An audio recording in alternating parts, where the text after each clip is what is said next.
విశాఖలోని గీతం యూనివర్సిటీ భూములపై వైసీపీ శ్రేణులు నిరసన కార్యక్రమాన్ని చేపట్టాయి. జీవీఎంసీ ధర్నా చౌక్ వద్ద శాంతియుతంగా నిరసనలు చేపట్టారు. గీతం యూనివర్సిటీ భూదోపిడీకి అరికట్టాలని ఈ సందర్భంగా వైసీపీ నేతలు కార్యకర్తలు నినాదాలు చేశారు. నిరసన కార్యక్రమంలో బొత్స సత్యనారాయణ, గుడివాడ అమర్నాథ్, కన్నబాబు తదితర నేతలు పాల్గొన్నారు. ఈ సందర్భంగా బొత్స మాట్లాడుతూ చంద్రబాబు ఆయన కుటుంబం విశాఖలో భూదోపిడీకి తెరలేపిందని అన్నారు. అధికారం ఉందని భూదోపిడీ చేస్తే పేద కుటుంబాల తరపున తాము పోరాటం చేస్తామని హెచ్చరించారు. ప్రజా వ్యతిరేక పనులను తాము ఎట్టి పరిస్థితుల్లో సహించబోమని అన్నారు.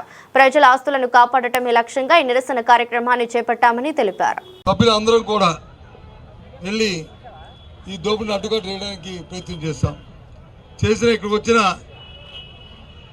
కార్పొరేటర్లు అందరికి కూడా మనస్ఫూర్తిగా వాళ్ళ తాలూకా ఏదైతే పార్టీ నిర్ణయం ఉందో, ఏదైతే భూమి దోపిడీ ఉందో దాన్ని అడ్డుకోవడానికి కార్పొరేట్లు ఇవాళ చేసిన ప్రయత్నానికి మనస్ఫూర్తిగా ప్రతి ఒక్కరిని కూడా కార్పొరేట్ని అభినందిస్తున్నాను. ఇది ఉద్యమ స్ఫూర్తి. ఈ విశాఖపట్నంలో అలాంటి దోపిడీ జరగకూడదని ప్రజాప్రతినిధిగా మీరు చేస్తున్న ప్రయత్నం ఇది అవసరం.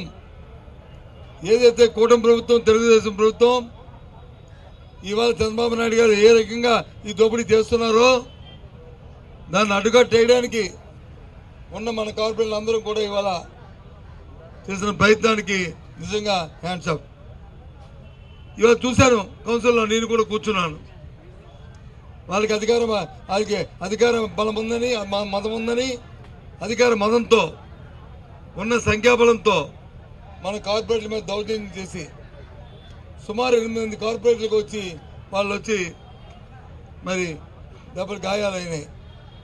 ఒకరికి కాదు, ఇద్దరికి, 8 ఒకరు కాదు, ఇంక్లూడింగ్ డిప్యూటీ మేయర్కి, అలాగే మన ఫ్లోర్ లీడర్కి, అలాగే లక్ష్మణరావుకి, అలాగే స్వాతికి, అలాగే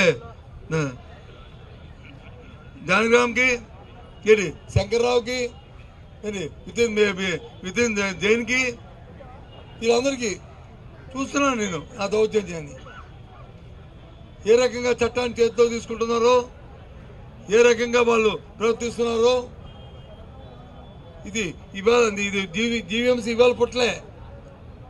జీవీఎంసీ చరిత్రలో ఎందుకన్నా చెప్పాను, జీవీఎంసీ చరిత్రలో ఇది ఒక బ్లాక్ డే. జీవీఎంసీ చరిత్రలో ఇది ఒక బ్లాక్ డే. దురదృష్టం ఇలాంటి కూటమిలో ఉన్న నాయకులు, ఇలాంటి మేయరు, ఇలాంటి అధికారులు ఆ జీవీఎంసీ ఉండడం అనేది మన ప్రాంత ప్రజలకు వచ్చి మరి చాలా దురదృష్టం.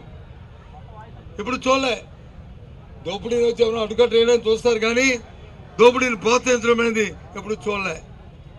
ఏదైనప్పటికీ కూడా ఇవాళ ఈ చేస్తున్న ఈ కార్యక్రమంతో విడిచిపెట్టేది లేదు.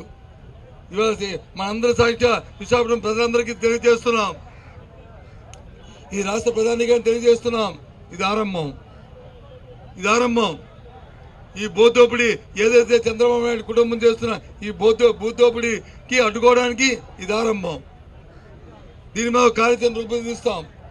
మన నాయకుడు జగన్మోహన్ రెడ్డి గారితో మరి సంప్రదించిన తర్వాత, మనందరం కూర్చొని మనం మళ్ళీ మాట్లాడుకున్న తర్వాత దీని మీద కార్యాచరణని రూపొందిస్తాం.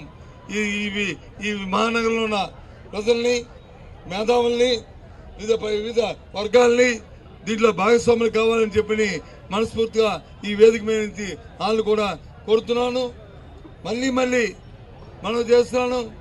ఇవాళ కౌన్సిల్, ఇవాళ జీవీఎంసీలో మున్సిపల్ కార్పొరేషన్లో జరిగిన పరిణామం చాలా దురదృష్టకరం, చట్ట వ్యతిరేకం. ఎక్కడ కూడా ప్రొసీడింగ్స్ జరగలేదు, ఏ ఒక్కటి జరగలేదు. అవన్నీ కూడా ఫ్యాబ్రికేటెడ్, అధికారుల నుంచి ఎక్కలేదు. మీరే 1 నుంచి 1 ఆమోదించావు, 2 ఆమోదించావు, 3 అని వరుసపెట్టి ఆయనకు వచ్చి నోటుకు వచ్చి అంకించి చదువుకొని ఆయన వెళ్ళిపోయిన నేపథ్యం. ఇది చట్టరీత్యా చల్లది. దీన్ని ఆమోదించే ప్రసక్తి లేదు. ఇలాంటి దౌర్జన్యకాన్ని అడ్డుకట్టేయాలి, ప్రజాస్వామ్యబద్ధంగా నడవాలి. ఏదైతే పూజ్య బాపూజీ గారి తాలూకు ఆశయం ఉందో, ఏదైతే దేశంలో ప్రజాస్వామ్యం కావాలని కోరుకున్నారో ఆ ప్రజాస్వామ్యం మళ్ళీ ముందుకు వెళ్లాలంటే ఇలాంటి దుష్ట శక్తుల్ని, వీళ్ళందరినీ కూడా ఎక్కడికక్కడే అడ్డుకొట్టేయాల్సిన అవసరం ఉందని చెప్పి ఈ విశాఖపట్నం ప్రజలందరినీ మనస్ఫూర్తిగా కోరుకుంటూ ఈ కార్యాచరణ త్వరలో రూపొందిస్తామని సెలవు తీసుకుంటున్నాం. జై హింద్.